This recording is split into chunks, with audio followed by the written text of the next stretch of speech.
Dividends are one of the truest forms of passive income in the entire world, simply because you don't have to do anything to earn them other than hold on to the shares of the investments that pay them. But is it really possible to live off of dividends? Make sure you stick around, because by the end of this video, you have the answer to that question. If you're new here, welcome. My name is Jose Hernandez. This is the Financial University channel. And on this channel, we discuss all things investing, wealth building, financial planning, and living your best financial life.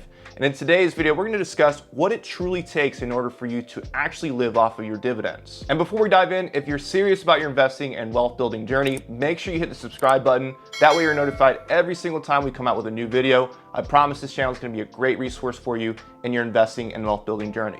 All right, let's get into it. So before anything, I want to start off with the fact that yes, it's very possible for you to be able to live off your investments.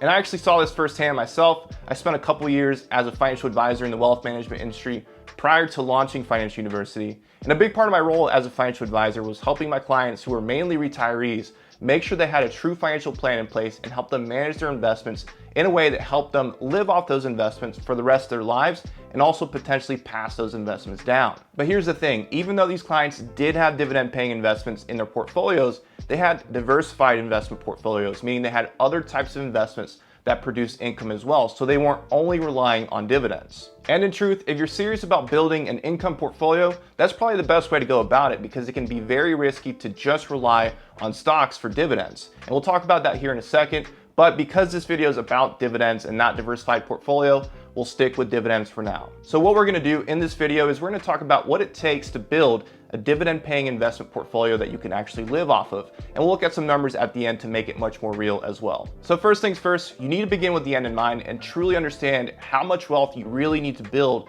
in order to have enough money to not only live off of, but make sure that money lasts for the rest of your life. And this is where a lot of people go wrong, because they make the mistake of only thinking about how much money they need from their portfolio every month or quarter or year. You actually have to go much deeper than that. If you're serious about building a dividend paying investment portfolio that you can actually live off of, you actually have to take taxes into account as well. Because here in the US at least, dividends are taxable to you as income. And if you don't have any other sources to cover those taxes, guess what? It has to come from your investment portfolio. So if you're making additional withdrawals from your investment portfolio to cover taxes, you're actually eating into the investment portfolio more than you realize, because you're not just making withdrawals for your everyday living, you're also making additional withdrawals. And after time, those additional withdrawals that you make start eating away at how long your investment portfolio can last. But you also have to take into account inflation. And this is something that almost everybody leaves out when it comes to their financial planning around their dividend paying investment portfolio that they actually want to live off of. And the reason why it's so important to account for inflation is because whether you want it to or not, the cost of living every single year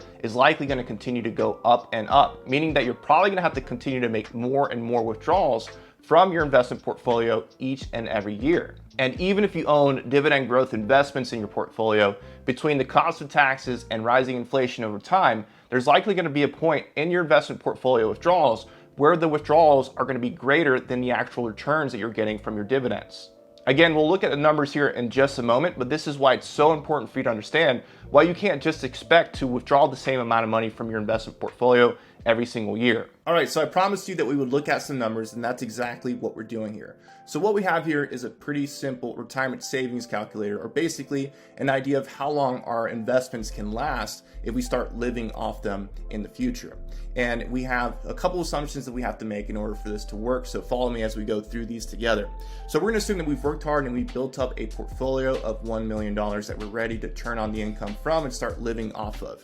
And we're gonna assume that we have a pretty modest yield from our dividends of 5%. So 5% is actually really good given where interest rates are right now. So I'd say that this is an above average yield that you're getting from your investment portfolio. So 5% of $1 million is $50,000 annually that we're able to live off of in the beginning. And we're gonna make the assumption that we're gonna be living off of $4,000 every single month, or $48,000 a year, pre-taxes, the withdrawals that we're making, of course. And this is a pretty modest retirement. So hopefully starting off, it gives you something to live off of. You're not buying Lambos every month or whatever, but you're living off your investments. And of course, we have to plan around inflation because, like we mentioned, cost of living goes up every single year. And if you keep drawing the same amount of money from your investment portfolio, you're going to start living off of less goods and services over time. And eventually, the money that you were withdrawing in the beginning isn't really going to buy you anything. So we have to plan around inflation. And we're assuming 3%, which I think maybe a little bit on the lower side. We should probably be a little bit more conservative and think that inflation is going to be higher, but who knows? We'll see what 3% looks like for us. And of course, we have to take into account taxes, and we're going to assume that we're in the 22% federal income tax bracket from a marginal tax bracket perspective.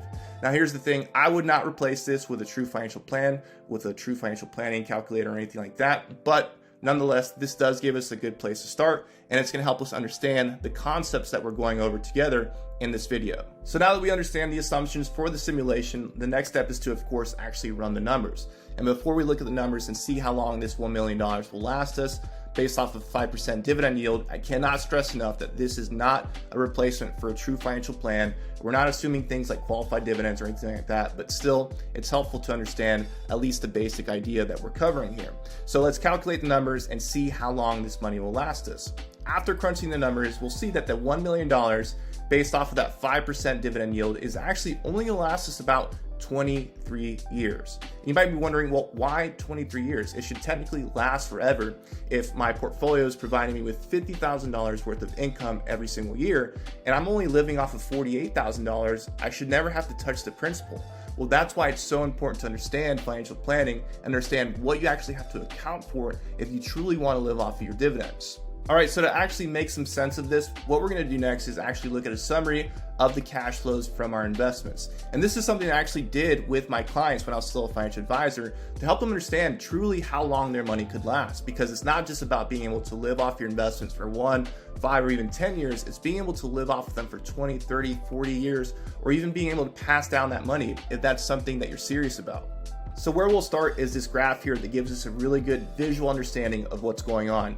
So we have in white the beginning balance, or in other words, our principal, how much wealth we have built up. We have our withdrawal total, so how much we're actually taking out of the investment portfolio to cover our living expenses, taxes, and of course inflation as well. And then we have the interest or the dividends that we're receiving, the yield, whatever you want to call it. So you'll see that the trend, of course, is for the principal to be going down over time. Why? Because we're actually having to increase the amount of money that we're withdrawing from the investment portfolio, because again, cost of living is going up more and more every single year. And of course, after 23 years or so, you'll see that it goes down to zero. We don't have any money left. And of course, you'll see that the withdrawal amount actually increases as well. And it increases drastically, especially in the later years. And that's because of the way that inflation works.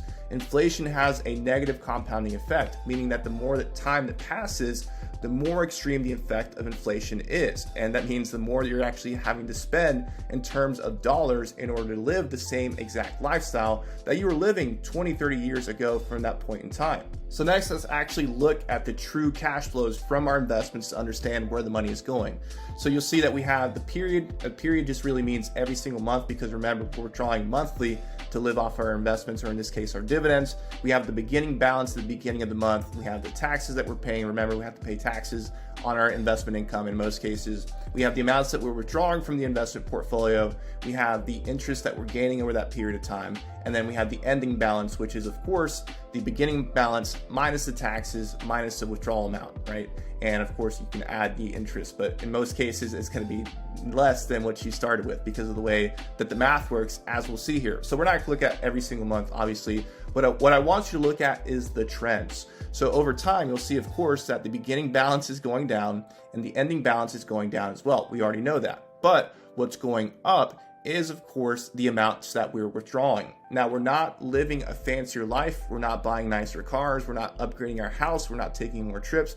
We're living the exact same $48,000 a year or $4,000 a month lifestyle that we began with. But remember, we have to account for inflation. And that's why you see the withdrawal amount go up more and more every single year. And you'll see that eventually it gets up to the $5,000 range. So you're starting to withdraw $5,000 from your investment portfolio. And as time continues to go by, that amount increases more and more drastically every single month and every single year. And again, that's that negative compounding effect when it comes to inflation. And you'll see that towards the latter years of the simulation, towards the end, we're really starting to draw down from our investments and we're pulling out way more than we're actually gaining from it. Because remember, as our principal is going down, the amount of actual income that we're receiving, even though we still have that 5% yield, is also going down. So it's kind of like the tipping point where you really start withdrawing more than what you're earning from the investment portfolio. And that's why you still run out of money in this example.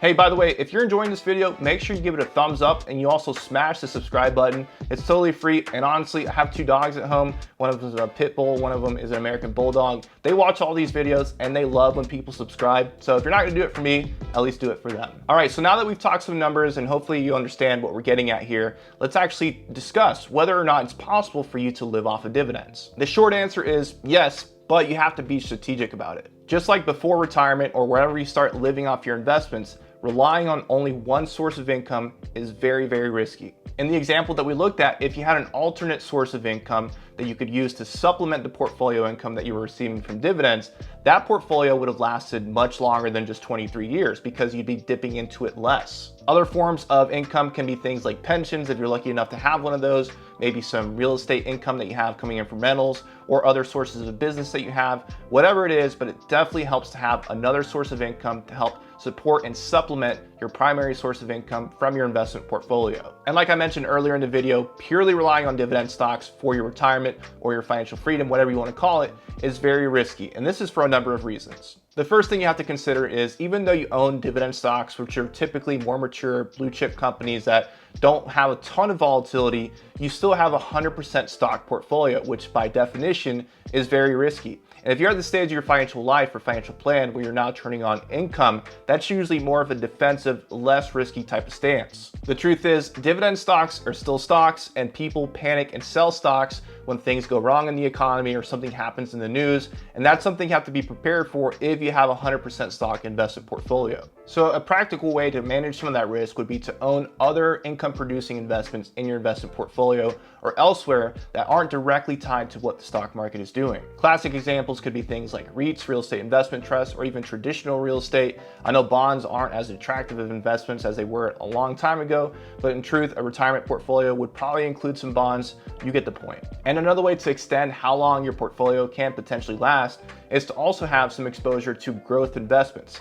As you may or may not know, dividend stocks are great for dividends, but they're not always the best for actual growth in terms of price. And when it comes to the dividend paying investments themselves, it could make sense to own some dividend growth companies also, which are companies that have a good record of continually increasing their dividend over time, which is one way that you can try to offset the impact of inflation. So long story short, is it possible to live off of dividends? Maybe, but you want to be strategic and you have to understand that it takes a lot of wealth. That's not going to happen overnight, and it takes a lot of strategic financial planning, and also it helps to have other sources of income to supplement those dividends. All right, so that's the video. I'd love to hear from you. I know we just went over a lot, but I want to hear your thoughts.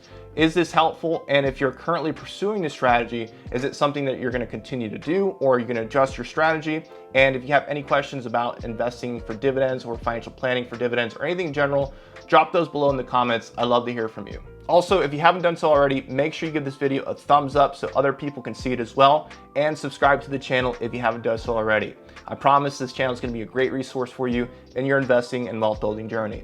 And lastly, feel free to follow me on my other social media platforms. I'd love to connect with you on there as well. All right, well, thank you so much for watching. Hope you found this helpful. Again, my name is Jose Hernandez. This is the Financial University channel, and we'll see you next time.